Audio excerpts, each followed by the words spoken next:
Hi, everyone. Welcome to another episode of the Moving to Australia podcast. Today, we are talking to a client of ours, Kelly Zhu, who moved to Sydney from China as a student. And in 2020, she graduated with a Bachelor of Arts from Western Sydney University. Kelly received her PR grant in 2023. She happens to be a musician and she teaches piano, performs at concerts, cafes, restaurants, and birthday parties. But her journey to PR did have some hurdles, and that's when Amitava stepped in and helped her out with her skills assessment. We'll touch upon that later in the podcast. Kelly, thank you for joining us. Thank you for your time. Thank you. No worries. Amitava, welcome as well. I understand that you're a bit sick. Thank you. I'll try to keep quiet, otherwise I'll be coughing. All right. So, Kelly, let's start. You moved to Australia sometime in 2018. 2016. What was your biggest adjustment that you had to make coming from China as a student to Australia? I think the biggest adjustment is like you live with your families and now you live alone, right? So That's true. that's the biggest adjustment. But I do like Australia because I feel the freedom. And then also here it's more respectful especially in the work environment. So in China, because I had worked before, it's more like the managers, they ask you to do many things that you don't want to do. But here, because you are very unique, and then you are important to the job role, so everyone treats you very good and then with respect. If you had to describe your student life at Western Sydney University, what would you say? What challenges did you have as a student? As a student, I think it's about language, English, because when I moved here, the first year I got many uni failed, and then because I don't understand what the teachers saying in the class, and then all the assignment I need to translate it to the Chinese, and then very slow for me to writing the homework assignment. And then but after that I find many like higher level schoolmate. No, the previous schoolmate, they helped me for the assignment. That's your senior. Yeah, the senior Yes. schoolmate, and then they guide me how to write an essay in English. Yeah. Was it easy back then to find accommodation when you moved to Australia as a student? I think for me it's easy because there's like a Chinese app. They have lots of posting about you just renting a single bedrooms, not taking the whole house. So that's easier. And then the rent is cheap as well. But the only thing is you don't know if the landlord was good, or like you can't choose the housemate because they are there already. Yeah. Or a bossy landlord. But I had a nice landlord and I lived with them about 5 years. And then when they like as a young couple and now they have a baby in the family. So they even like prepare the dinner for me sometimes. So it's very lovely. Lovely. Yeah. It was like family. Yes, like a family here. So when you were a student, were you also working on campus, off campus for a certain number of hours per week? Yeah, I had a part-time job. Oh, that's nice. Now, was Australia what you expected it to be after you moved here? Because there are so many things we read about life in Australia is a certain way as opposed to where most of us come from. So, did it meet your expectations after you moved here? Yes, of course. So it's like I can follow my own goal, my own pace. No one is rushing you because in China, in your different age, the parents also want you to do different things, or But here I'm doing more things like what I like. And then even here the environment is better. And then it's very natural. And then you can see the animals and the people. It's all peaceful. Yeah. Now, I happen to mention that you are a musician. Yeah. Was teaching music always going to be your passion after graduating? Yeah, of course. Because when I'm in China, I was a childcare teacher. So that's what I want, but I want to focus more on the music side. So that's why I come to Australia. And then I find out the music has the power to make the people feel more positive and then more enjoying life. So I want to give it my student to feel that as well. At what age did you start learning to play the piano? I'm starting from 4 years old. Yeah. After graduating, you did apply for your next visa to remain in Australia permanently, and your skills assessment was rejected. So Yes. tell us what happened. Okay.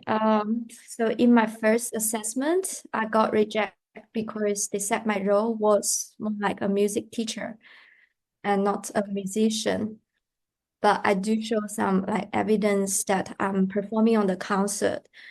And then I find Amitava to see if he could help me. And then he referred Priyanka.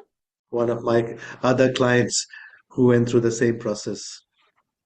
She's very amazing. And then so but she told me she was not confident with my case, but I still want to try. It's my only chance. And then we prepare about like 20 pages of the document to show the details about my key responsibilities, performance details, videos, photos, and then client testimonial.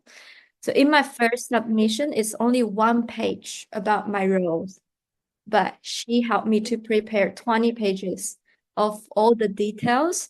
And then after that, Amitava helped me to check all the documents before I submit as well. And how did you end up meeting Amitava? How did you find out about DMS? Yeah, so it's from a friend referral. So they know Amitava more than 10 years. And then they said he's very professional and then experienced. 25 years, I know them. Okay. So, Amitava, can you get into a bit more detail about what happened with her skills assessment and how you were able to appeal against it and get a positive outcome for her? Well, VETASSESS are really difficult organization to get a positive skills assessment. They are sometimes, if I may use the term, pedantic about what you are submitting, and ruthlessly sometimes they just reject. So I have done this with a lot of my clients, and they then themselves become my pilots for other clients. So I have a network of all those clients who have succeeded, and one of them just called me, who have succeeded in doing the appeal. I get them to help my future clients through their experience. So it is better that way. So Priyanka, in this case, she had a similar situation. She got approval, and I said, Priyanka, please help Kelly. So she's done that. And I think Priyanka later came to Sydney, and Kelly and Priyanka met and became good friends, I guess. But Priyanka went to Canada.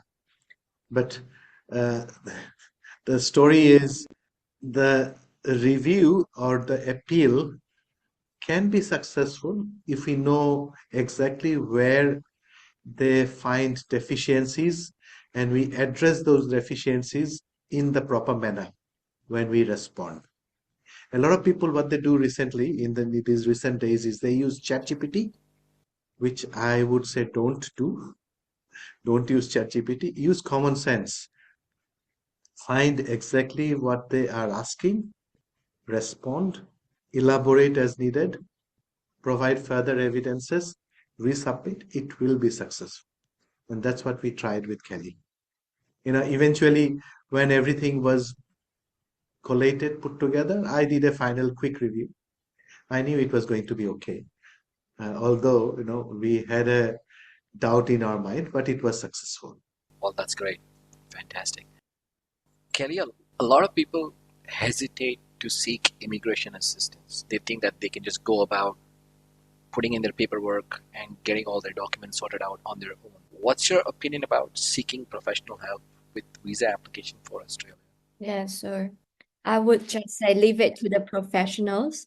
So you will have trouble less and save time, right? Because I made another mistake and then I got a visa refusal when I applied for my graduate work visa by myself because I didn't know there are like two streams, and then that was a nightmare for me before I got the other things.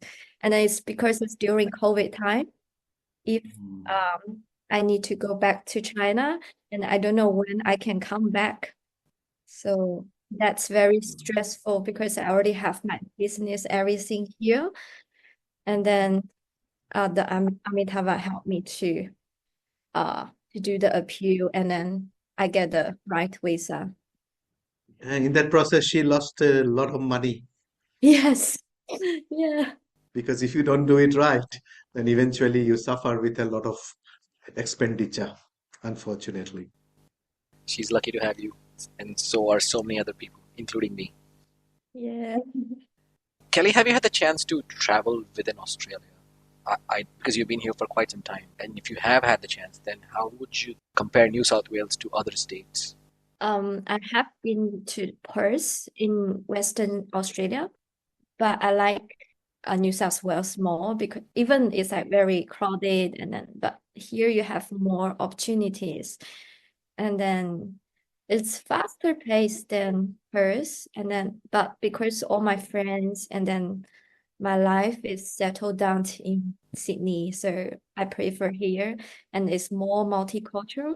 It's like you have bigger, even Chinese town over there, like more big, it's bigger community.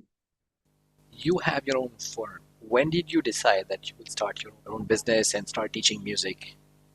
Yeah. So firstly, when I came here, I just looking for an like part-time job to selling the instrument, the piano in the shopping center.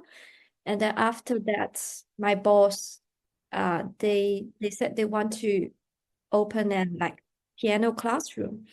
So then I started as a teacher to teach the kids for piano. And then after that, when my boss, they want to expand their business, and then they asked me if I'm happy to take as a manager role. So I said, I would like to try it because I'm already doing everything like communicating with the parent and then teaching students. So I have that confidence. So it's like you growing step by step with guidance. It's not like I just start by myself. So has with the guidance, so I have the chance to start my own business. And I'm lucky. Yeah. Oh, that's great. Great to know. And you're also teaching Amitava's daughter how to play piano. Yeah. Yeah. Mm. So, what are your future plans as a musician? What do you see yourself doing with this business? I want to continue my master learning because when I receive the visa, I can save money on the cost. So I want to continue the master of music learning, and then also my plan is holding the piano concert every year for my students, and then so they can have chance to showcase their talent as well. So I hope they enjoy music and then stage like me. That's great to know. And if parents do want to get in touch with you so that you can instruct their kids on how to play the piano, teach them music theory, how can they go about doing that? Yeah, they can see the kids' progress. So from main background, and now they can able to play with two hands. They able to handle many hard pieces, and then it's actually because to learn music is not only teach them how to play an instrument. It's also it tells them how to focusing on one thing and then how to continue. Like, don't easy give up one thing and then make it as a habit. Like, you need to continue do it. Yeah, consistently do it on a regular basis, Yeah. right? Yeah. Okay. And you have a website where people can go and take a look at your program and reach out to Yes. you? Yeah. Yeah. What's that website? It's musicbubbles.com.au. Okay. We will have the link to her website in the description of the podcast. Okay. So congratulations again. You received your PR in December. Yeah. Thank you for coming on to our podcast and sharing your story. It was lovely talking to you. It's my pleasure as well. Thanks for all your help. 15th of December is Yeah. when you qualify for citizenship. Yeah, it's my the nice Christmas gift as well. Fantastic. Yeah. Have a lovely day, Kelly. Thank you for talking to us. Thanks, Okay. Amitava. Thanks for your time. Okay, Bye. bye-bye. Take care. Thank you.